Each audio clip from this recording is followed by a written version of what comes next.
Başqaları bizə zülm etdiyi zaman, digər insanlar bizə zülm elədiyi zaman necə rəftar eləməliyik? Əli əleyhissalam Həmmam xutbəsində təqvalıların bu xüsusiyyətinə diqqət çəkir. Buyurur ki, və in buğya əleyh sabərə, ona zülm olunsa səbr edər. Hətta yəkunəllahu vəlləzi yəntəqimu ləh.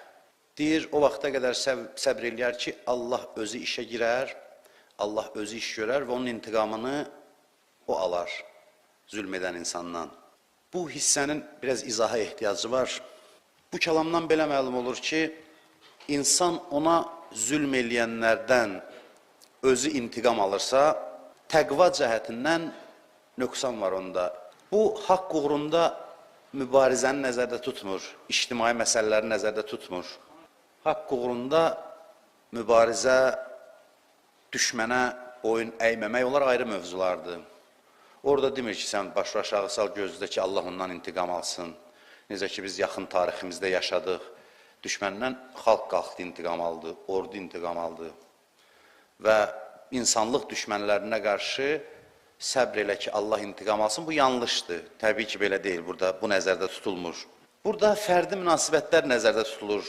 Qorxudan, acizlikdən səbr eləmək nəzərdə tutulmur. İnsanlar arası şəxsi münasibətlər, bu şəxsi münasibətlər zəminində kimsə mənə zülm eləyirsə, haqqımı tapdalayırsa, Əli əleyhissalam buyurur ki, səbr elə. Allah özü bilər neyniyər. Bu təqva əlamətidir. Sənə bir zülm elədi kimsə, sən səbr elədin. İki hal olacaq da burada. Ya o adam ən ağır cəzaya layiqdir, səndən güclü olan Allah o zərbəni ona vuracaq, ona həvalə elə. Zərbəyə layiqdirsə də sənin zərbən zəif olacaq. O bilir ki, hansı həddə olmalıdır, gücü də, qüdrəti də sonsuzdur, ona həvalə elə. Ya da ki, o insan ağır cəzaya layiq deyil, səhv eləyib sənə qarşı, özü də narahatdır, yenə də Allah özü biləcək. Sən çox şeyi nəzərə ala bilmirsən. İctimai münasibətlər ümumiyyətlə mürəkkəbdir, ümumiyyətlə insan mürəkkəbidir. Qəzavət eləmək çətindir onun barəsində, hökm çıxartmaq çətindir, çox çətindir. Deyir, qoy Allah bildiyini eləsin, həvalə elə Allaha. İnsan bu məqamlarda səbr eləməyi bacarsa, deməli, eqoizm mərəzinə, xəstəliyinə tutulmayıb.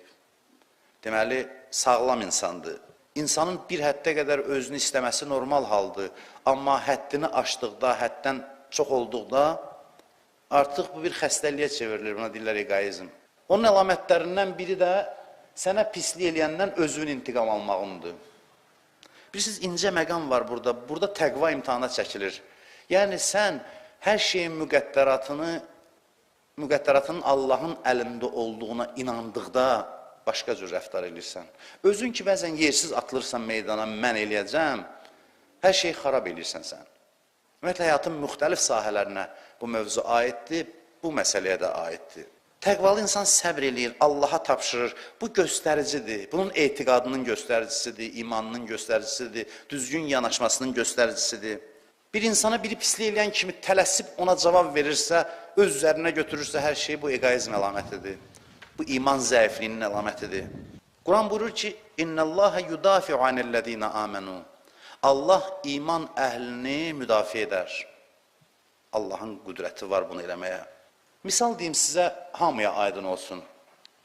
Bəzən sadə misallar lazımdır, çünki bizim bu auditoriyamız çətin auditoriyadır. O baxımdan ki, yaş fərqləri var, təhsil fərqi var. Burada oturanların arasında yeniyetmə uşağından ağsaqqal adamlar, yaşlı insanlar var.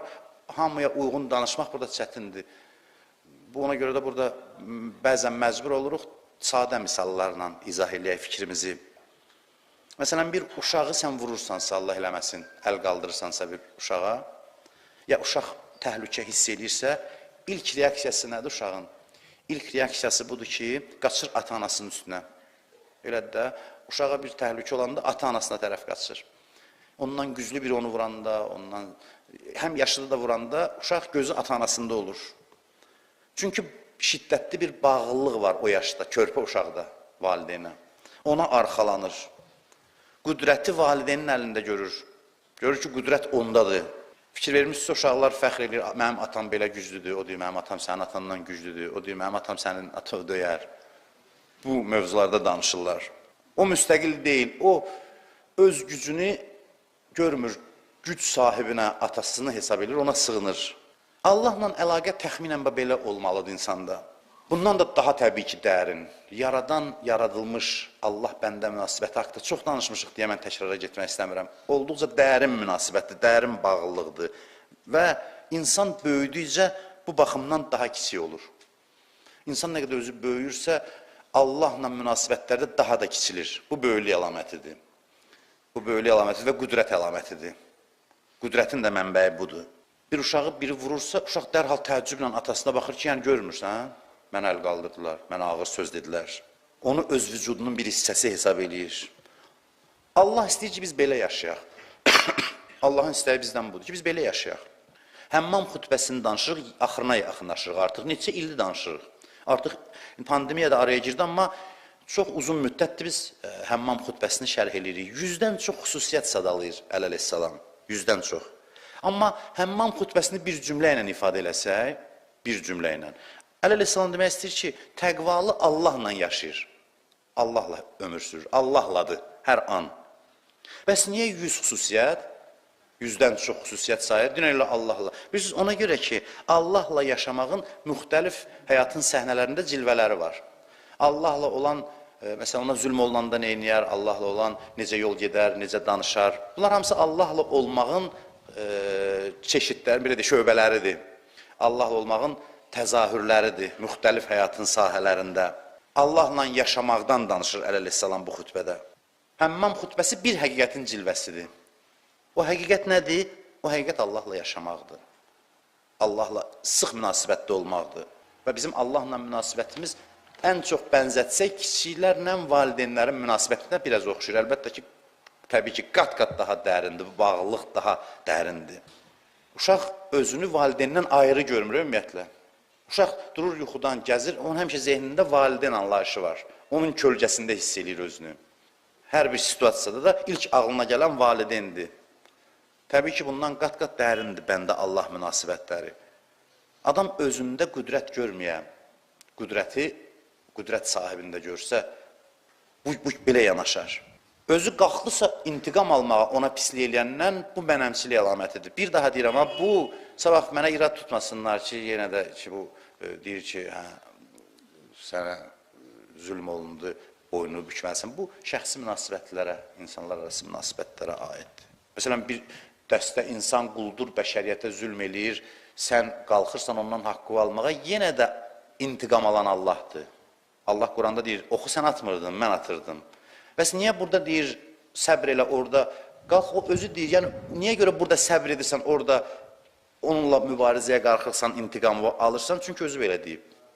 Özü belə deyib. Deyib, burada səbr elə, orada isə özün meydana gir. Onu da otursaq izah eləməyə səbəbləri çoxdur. Şəxsi məsələlərdə deyir, çəkil kənara, özü ortaya qatma, mənə tapşır, mən bilirəm necə rəftar edəcəm. Sənin gücündə deyil, ümumiyyətlə, sənə edilən zülmün intiqamını almaq kimdənsə, sənin gücündə deyil.